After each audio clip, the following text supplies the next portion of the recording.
Did this movie just take us all the way back and somehow still make it fresh? I'm not the biggest Scream fan, but I love a good slasher. So the question is, did this film actually win me over? Let's find out. Let's get into Scream 7.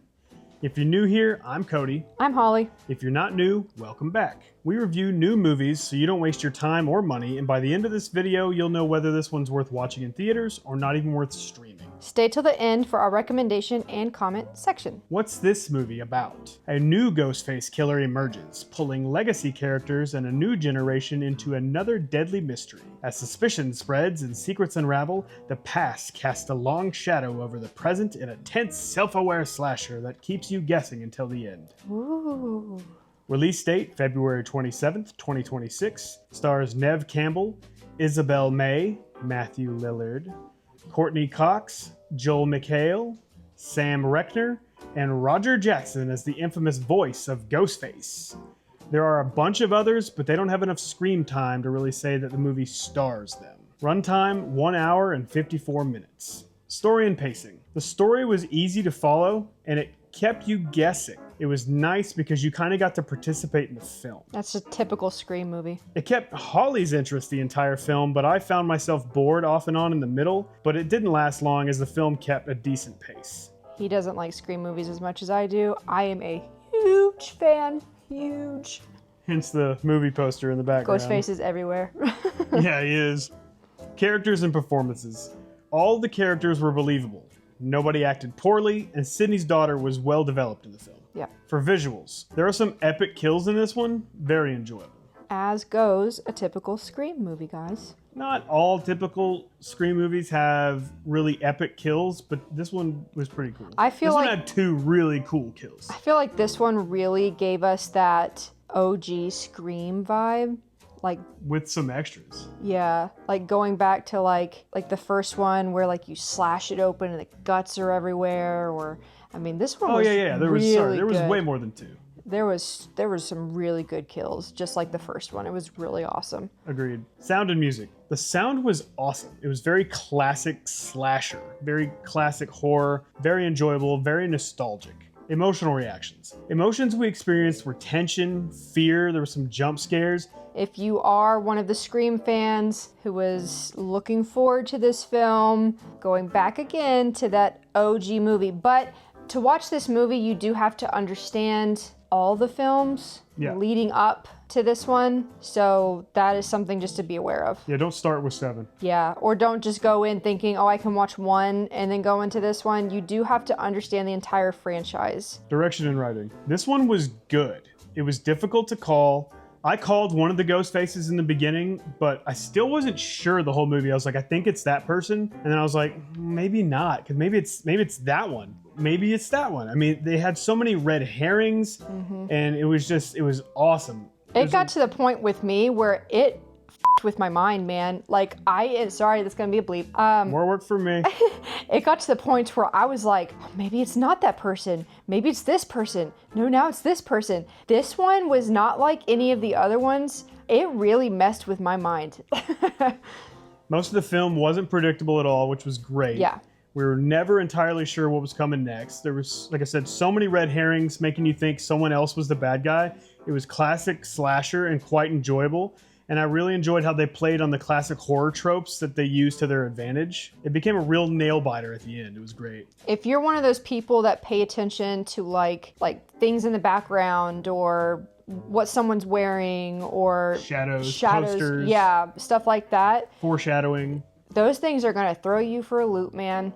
Everything that I was looking at going, that's got to be something. That's got to be something. Man, the writer on this one. They knew what you were looking at. Oh, yeah. They were really getting you. They did really well. For standout scenes, the ending scene is awesome. It's the icing on the cake for this film. That goes back to where we were talking about with like Scream knows what they're doing with certain scenes. Yeah. I mean, it goes back to like the OG #1 Scream knows how to do certain scenes and they put it into this one. It was epic, guys. I mean, this death is not in the first one. So good. Overall impact, one thing it did really well I talked a lot on this one. It used nostalgia as tension instead of just fan service. Bringing things back to Woodsboro in the beginning and then leaning into the original's legacy wasn't just there to make fans happy. It actually made scenes feel heavier. The callbacks weren't just references, they amplified suspicion. Every trope it played made you question what was coming next. That's hard to pull off in a 7th installment. It didn't just say, remember this? It said, what if it happens again, but differently? Yep. That's where the tension worked. They did really, really well on this. For someone to be like, oh, we're going to make a 7th film. And you're like, how are you going to do this? Like, and don't ruin a classic. And they just keep going and it continues to not suck. it made it better, guys. I mean, I can't tell you how without giving something away, but somehow they made this franchise better. Yeah. You're going to hear people crap on this film, and it's because their favorite actor wasn't in the film anymore for one reason or another. Don't judge the film because an actor wasn't in it. Judge the film on the film. I mean, if you've seen the red carpet, if you've seen the IMDb, they have a lot of the original characters back in it. And we all know that Sydney's back in there. You can see Sydney. Matthew Lillard's name is right there on the poster. This isn't... Bring it closer to you guys. This plays on the original poster. We know that Drew Barrymore is on the original poster. And she shouldn't have been. No, she shouldn't have been the main one, but we know that she played as the big character to bring people to the franchise because she was a big actress back then. But now we have, right here, Sydney as the main character in this. Sydney. And they're playing off of the original poster, guys. How awesome is that? They're bringing it back to the original Scream. This is amazing. But I was just pointing out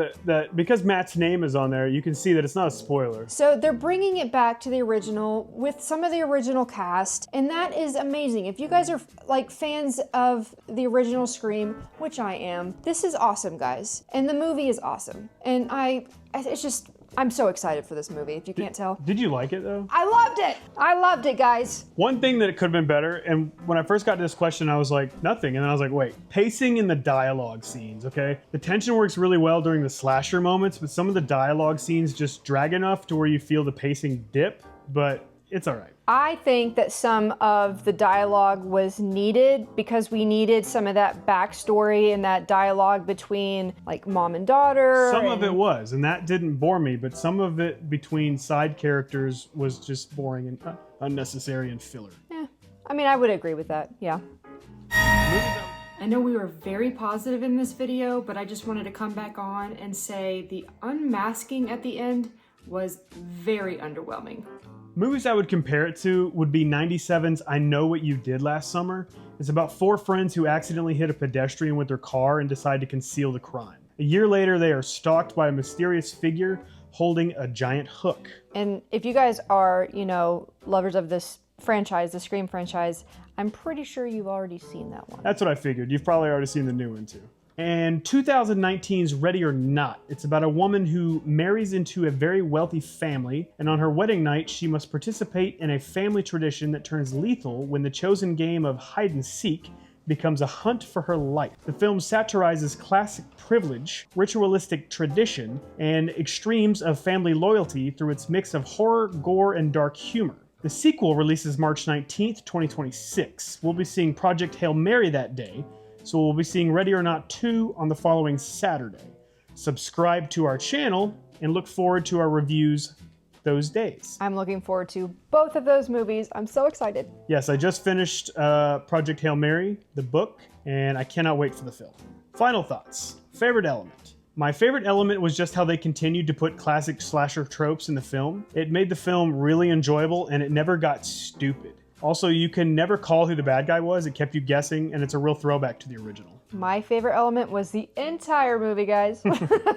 Least favorite element, I didn't really have anything I didn't like other than some of the slow dialogue, but it didn't bother her at all. Nope.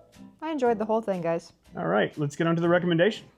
All right, so if you're new here, we either recommend seeing it in theaters, renting it when it becomes available on one of your platforms, or streaming it when it becomes available there as well. But 100%, guys, see it in theaters, especially if you're fans of the entire franchise. It is just amazing. I mean, it's worthy just because you like slashers. I mean, it's just it's a classic slasher, and it really does bring you back to the OG. It's nostalgic, guys. It really is. It made me think back of whenever I watched it back when I know this sounds horrible, I was like 10 years old when I watched the first one, and it honestly made me love horror movies. The Scream movies, the Chucky movie, Halloween, Friday the 13th, all those movies made me love horror. And to see this one again, it literally made me think back to that day of me loving horror movies. It's literally paused downstairs, so when this is over, she's going to finish it. Yeah, I'm gonna watch the original Scream movie again, guys. All right, now down to our comment section. Would you like to read that comment? What is your favorite Matthew Lillard film? Mine, guys, is of course the OG Scream. Oh wow, who could have guessed that? Mine is going to be 13 Ghosts. I was trying to decide between that and SLC Punk, but I've seen 13 Ghosts a lot more. Yeah, SLC Punk is a really good one, but so is 13 Ghosts. Yeah. He's just a really good actor, though, in general. Thank you guys so much for joining us on this awesome couch here, and don't forget, you guys matter so much to us. If you want more reviews like this, we post at least once a week right here on this channel. See you in the next review. Oh my gosh. I'm going to edit that out.